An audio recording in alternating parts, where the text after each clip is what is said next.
விண்ணில் உள்ள நட்சத்திரங்களை எண்ணிவிடலாம், ஆனால் இவருடைய போராட்ட களங்களை எண்ணிவிட முடியாது. தன்னுடைய 60 ஆண்டுகால பொது வாழ்க்கையில் தமிழ் மொழிக்காக, தாய் தமிழ் மண்ணின் இயற்கை வளங்களை காப்பதற்காக, தமிழ் மக்களின் வாழ்வாதார பிரச்சனைக்காக 2 ஆயுட்கால உழைப்பிற்கு நிகரான உழைப்பை கொடுத்தவர். மகாத்மாவின் அகிம்சை வழி நடைபெற அரசியலில் மீண்டும் இந்நாட்டில் பின்பற்ற செய்தவர். ஒவ்வொரு மறுமலர்ச்சி திராவிட முன்னேற்ற கழக தொண்டனின் இதய துடிப்பாகவும் சுவாச காற்றாகவும் விளங்கும் எங்கள் மாமனிதர் திராவிட இயக்க போர்வால் தலைவர் வைகோ அவர்களே,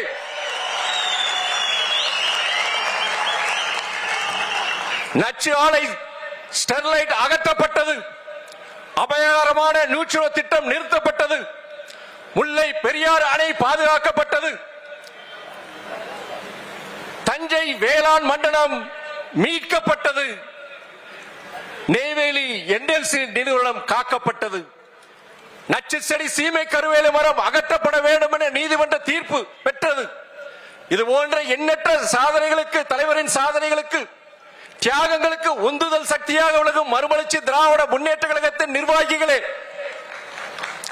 அதிகாரம் இல்லை, பொருளாதாரம் இல்லை, ஆனால் தியாக உணர்வு உண்டு, கொள்கை உறுதி உண்டு, என்றும் மாறாத விசுவாசம் உண்டு.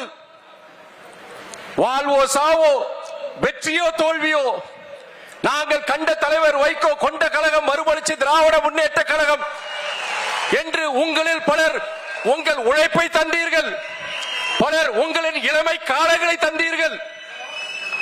இதற்கு மேலாக சிலர் தங்கள் இன்னுயிரை தியாகம் செய்தார்கள். இப்படிப்பட்ட பல தியாகங்களுக்கு சித்தமாய் விளங்கும் மறுமலர்ச்சி தொண்டர்களே, தோழர்களே, சாதி மத எல்லைகளை கடந்து மனிதநேயம் தழைக்க, தமிழர்கள் ஒற்றுமையுடன் வாழ்ந்திட, உயர்ந்திட திராவிட இயக்க போர்வால் தலைவர் வைகோ மேற்கொள்ளும் இந்த சமத்துவ நடைபயணத்தில் இணைந்துள்ள இளைஞர்கள், நடைபயண வீரர்கள், உங்கள்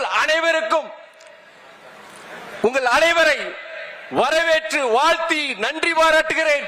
வெல்லட்டும் சமத்துவம், வெல்லட்டும் சமத்துவ நடைபயணம், வெல்லட்டும் மனிதநேயம், பரவட்டும் சகோதரத்துவம். நன்றி, வணக்கம்.